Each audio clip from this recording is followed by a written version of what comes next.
Hello, everyone. Today on the Final Bar, we're joined by Wyckoff wizard Bruce Fraser joining us from the Southwest. We'll have a great discussion about combining point and figure techniques with looking at the overall trend. I think it's going to be an interesting look at some growth areas of the market, particularly the NASDAQ 100, which just happens to be pushing to new all-time highs again today, along with the S&P 500 and a lot of other equity measures. What does this mean for the short term versus the long term? Ladies and gentlemen, this is the Final Bar.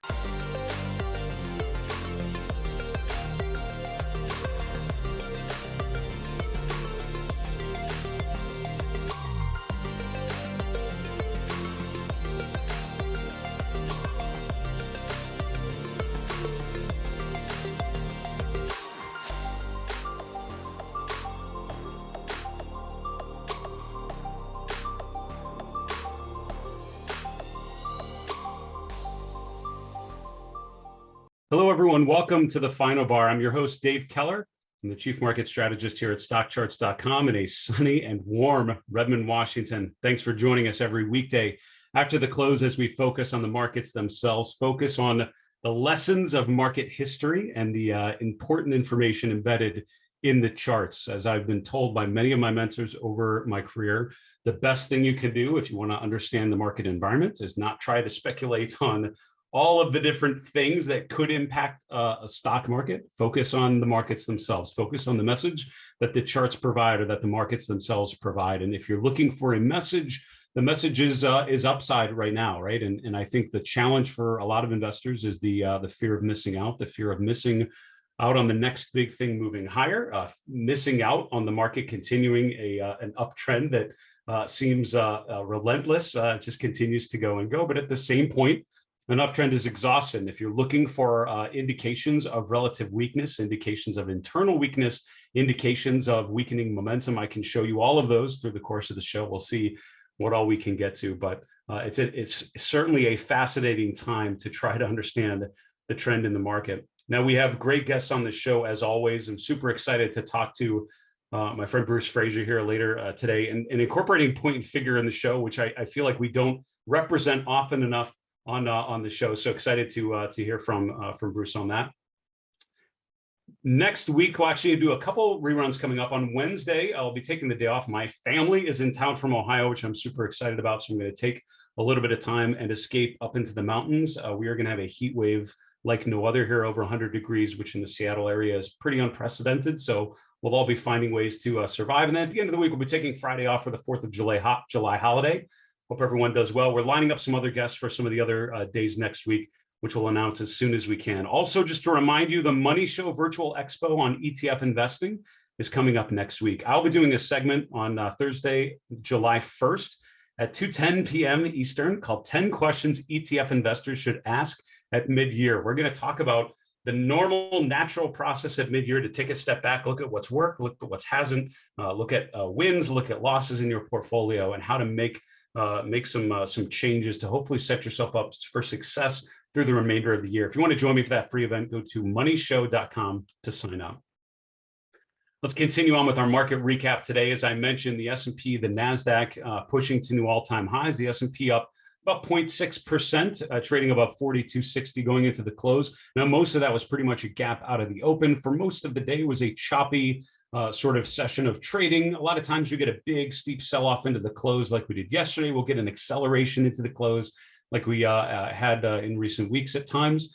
Today, none of that. It was pretty quiet, actually, in terms of volatility. Sort of a sideways move. We finished mid-range for the day. The NASDAQ composite, the NASDAQ 100 moving higher, about 0.6 to 0.7%. Mid-caps and small caps winning the day, with the small cap index, the S&P 600 up 1.4%, and the VIX is back down testing 16. Very quickly at some of the other asset classes, 10-year yields really flat, chopped around through most of the day.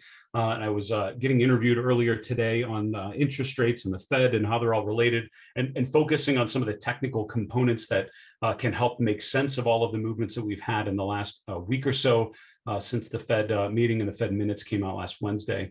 And overall, if you look at the 10-year, if you cover up last week where there was the bounce one day, the bounce higher on Wednesday, the bounce lower on Thursday. Essentially, we've been sitting right around that 145 to 150 level for quite a while now. And I think if you're looking for yields dropping as a huge tailwind for growth stocks, we're not really seeing that. We're seeing it at the lower end of a range, I would argue. The dollar, by the way, flat for the day, below 25 right now on the UUP. Gold prices are really interesting. We're going to look at a chart here of gold in a moment. Silver was actually up, but gold was one of the few commodities that were down on the day. The chart of the GLD is actually really interesting. If you focus on the last couple of days here on the far right side of the chart, you can see that we've really closed at the low of the day each of the last 2 days. And the intraday chart, you can see that where we sort of opened up and then just most of the day was almost directionally straight down, which is what we saw through the course of the day today.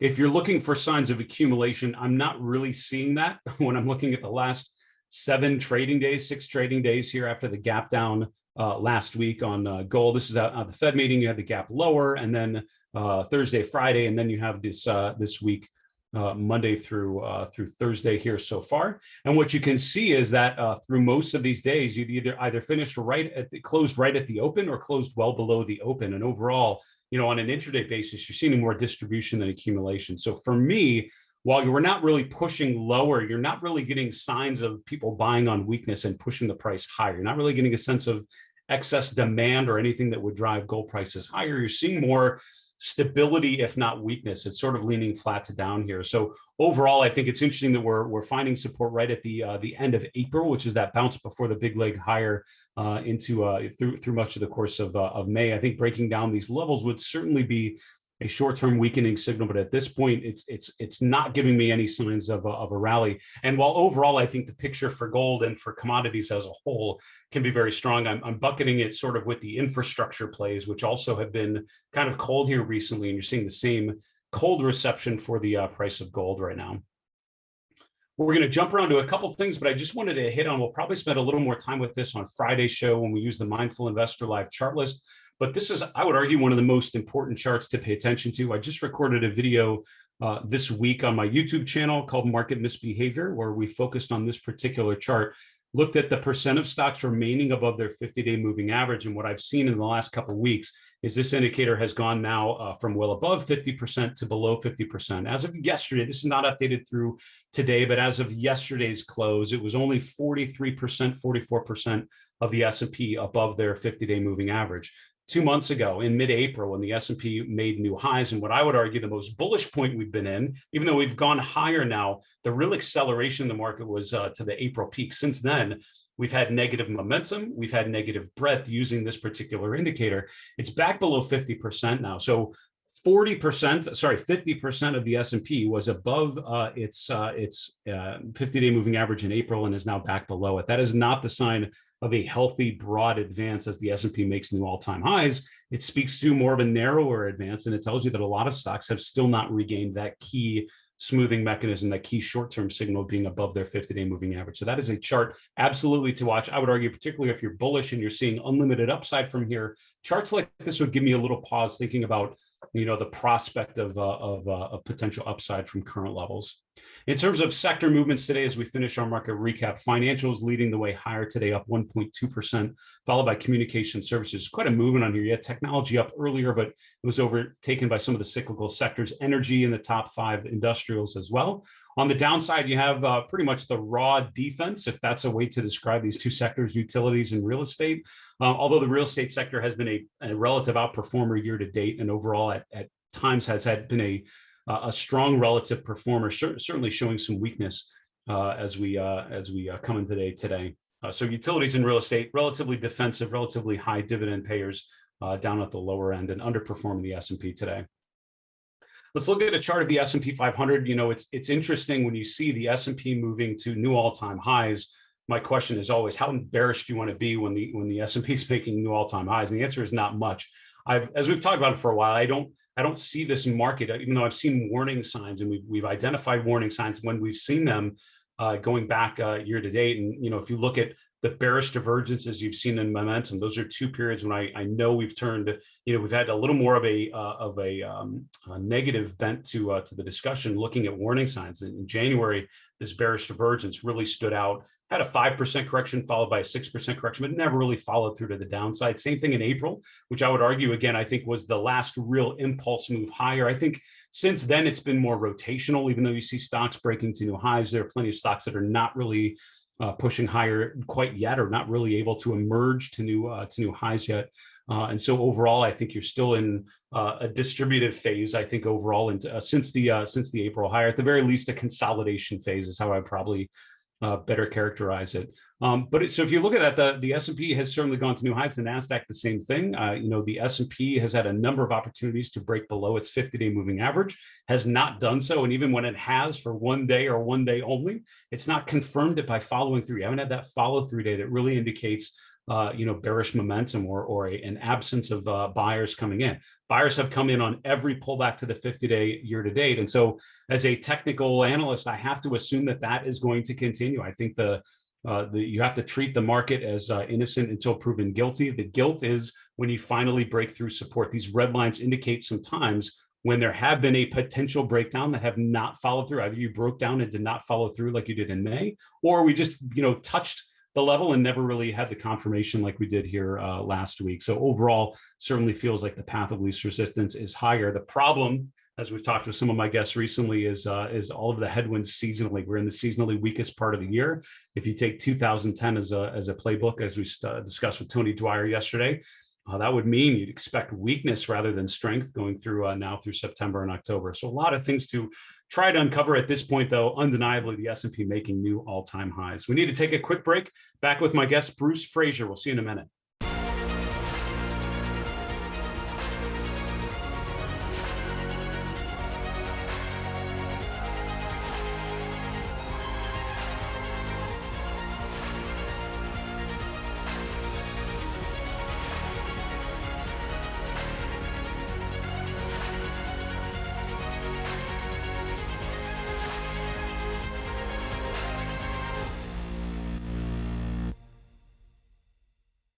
Hello, everyone. Welcome back to the Final Bar. This is Dave Keller here at StockCharts.com. Thank you so much for joining us every weekday after the close as we make sense of these markets together. A couple quick announcements before we get to my guest, Bruce Fraser. First off, we will be moving this show back to live at 4 p.m. Eastern. That's coming up in about a week and a half. We'll do it right after the 4th of July holiday. We're doing some testing here next week, which is why we're having a little disruption in the schedule. And then we'll get back to 4 p.m. Eastern live. So that's coming up the week of July 4th, that July 6th week. Also, I wanted to remind you, go to StockChartsTV.com, use your email, set up a free login, and you can start watching all of our content immediately. So much great content on this channel. Our show, The Final Bar, Bruce Fraser's show, Power Charting is fantastic. All of that and more is available on our website, StockChartsTV.com, and also on all your mobile devices. Just search on the App Store for Stock Charts TV on demand. Finally, we'll do another mailbag segment on Friday's show. If you have any questions as you're analyzing your own charts, shoot us an email, thefinalbar@stockcharts.com, or look us up on Twitter @FinalBarSCTV.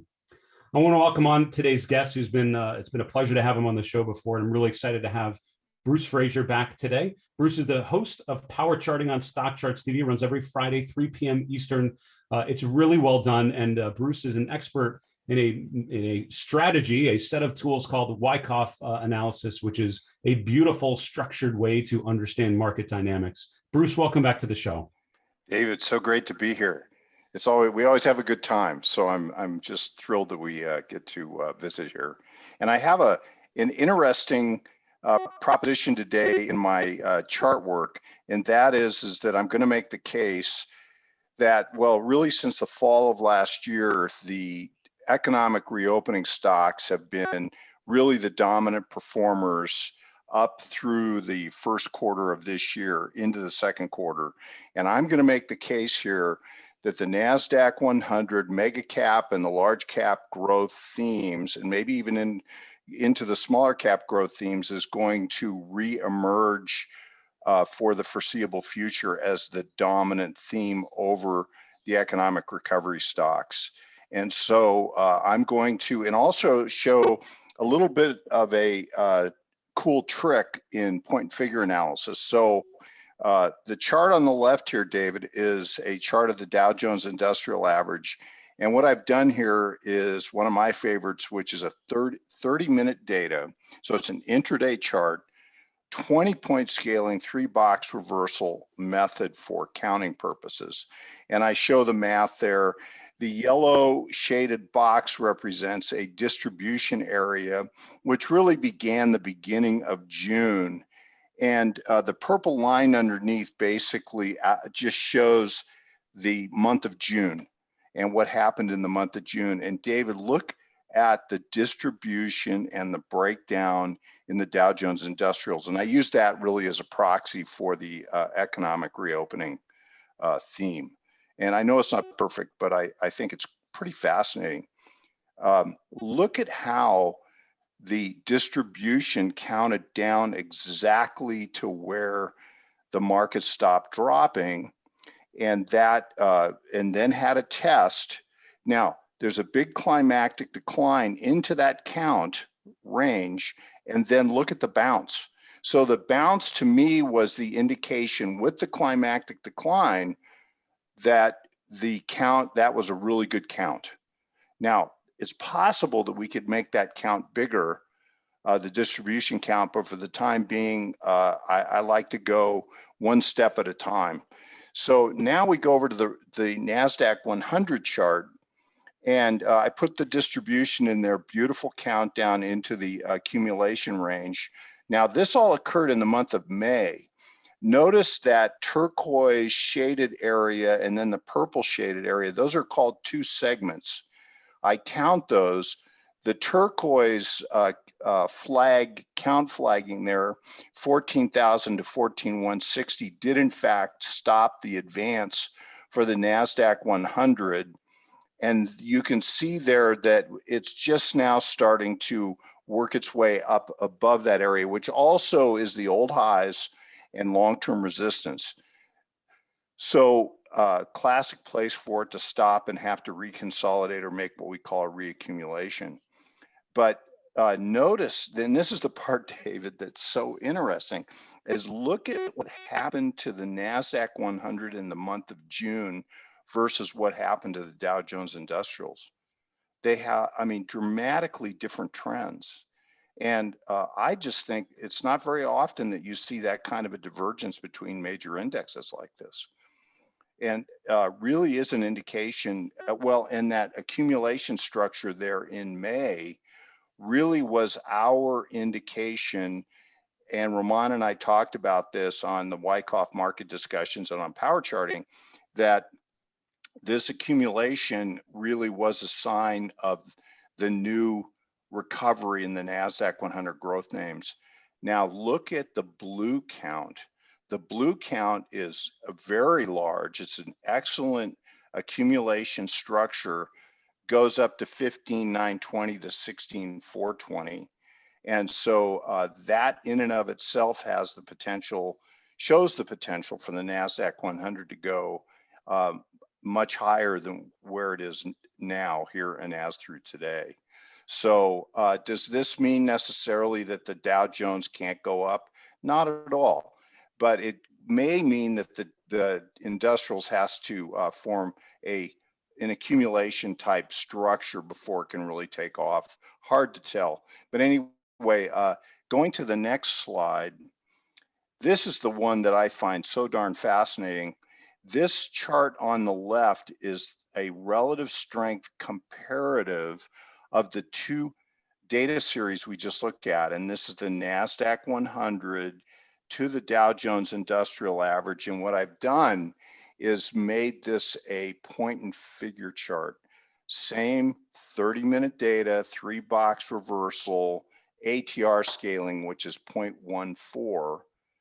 And the two counts that I'm showing in there, the purple count and the turquoise count, are basically how much the NASDAQ 100 can outperform the Dow Jones Industrials. And the only indicator that I know of that can show this kind of relative outperformance and how far it could go is by doing point and figure on relative strength analysis.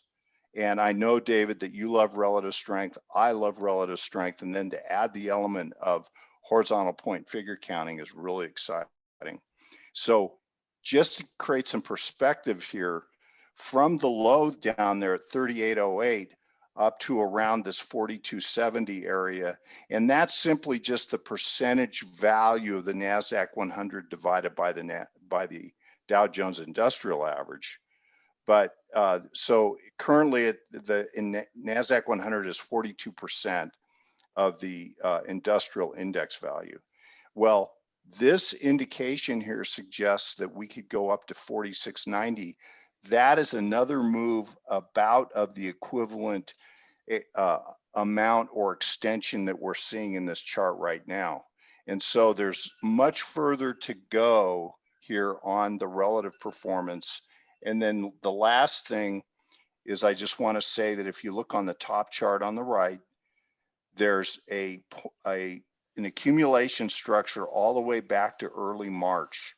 So this could be counted and suggests that the NASDAQ could have a much bigger performance, an outperformance advantage over the Dow Jones Industrials in the months ahead, maybe into the end of the year.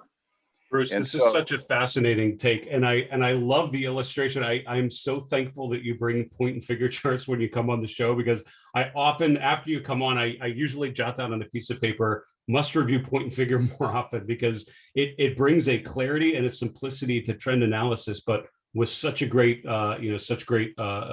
information behind that. Listen, Bruce, thanks so much for coming on the show today. I wish you well. Thank you so much, and good luck with your show as always. And we will talk about these charts more on Friday on Power Charting, so join us. Sounds good, Bruce. Thanks again for coming on today. Thank you, David. Take care. That's Bruce Fraser. Bruce is the host of Power Charting on StockCharts TV. As he mentioned, it runs every Friday, 3 p.m. Eastern on our channel. I just wanted to mention, he asked me to remind everyone, he actually has an expert discussion on cryptocurrencies with Alessio Rutigliano coming on his show this Friday. So if you've not seen it before, this might be a really good opportunity to check out Bruce and his work. And if you're intrigued by some of that use of point and figure charting, Bruce, better than anyone when he can spend some time really laying out the counts and what they mean. That's a great way of breaking down price trends and breakout opportunities, and also getting rid of some of the noise. So that's coming up this Friday, 3 p.m. Eastern, on his show Power Charting on StockCharts TV. We need to continue on with our next segment called Getting Sentimental. What we like to do on a Thursday is review some of the sentiment indicators that usually update Wednesday and Thursday, and focus on an update on some of the trends that we've seen. Today we're going to talk a little bit about sentiment and probably breadth as well. When I think about the sentiment picture, we'll look at some of the key measures like the VIX, which, as you can see from the chart here, at some of the lowest levels that we've seen in the last year for sure, if not a little more. We're back down to the levels that we were at the February peak. Now, before you go concluding that means I think we're at another market top like we were in February 2020, I don't think this necessarily would indicate that.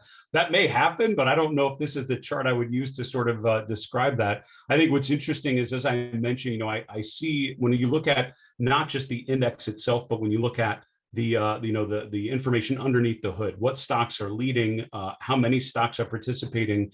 I think the acceleration into April, when the VIX bottomed out right about at the current level, right around 16 or so, and then bounced back up. That was the April high that we talked about earlier, when we saw the breadth conditions changing, right? And we saw the RSI starting to slope lower, the momentum, when we saw breadth indications rolling over, like the percent of stocks above their 50-day moving average. That all started at the April peak. So it's interesting to see at the current level, as we once again go to new highs on the S&P and the NASDAQ, you're seeing the breadth indication, or I'm sorry, the sentiment indicator of the VIX right at the same level. This has now become the new floor for the VIX so far. Previous times in the last couple of months when we've gotten here, it's been sort of the end of a move. But the reason why I have the pink line here is to remember to go back in history. I don't think you can say that we're necessarily at a floor, because there have been years, 2019 is a perfect example of where the VIX often went down to the low double digits, down to 10 or so at the lowest level. So not necessarily a floor in the VIX, but something certainly to pay attention to.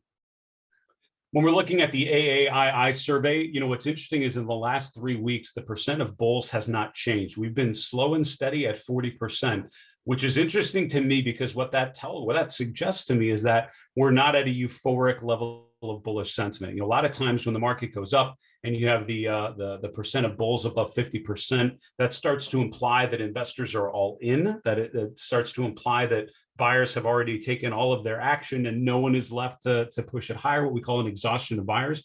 We're not really seeing that here. While we're seeing bearishness percents coming down a little bit from last week, overall, the level of bulls has remained sort of steady at 40%. That's not a warning sign on the S&P, and I think maybe similar to some of the discussion we were having with Bruce Fraser a little bit ago, it almost indicates that there's room for the market to go up a little bit.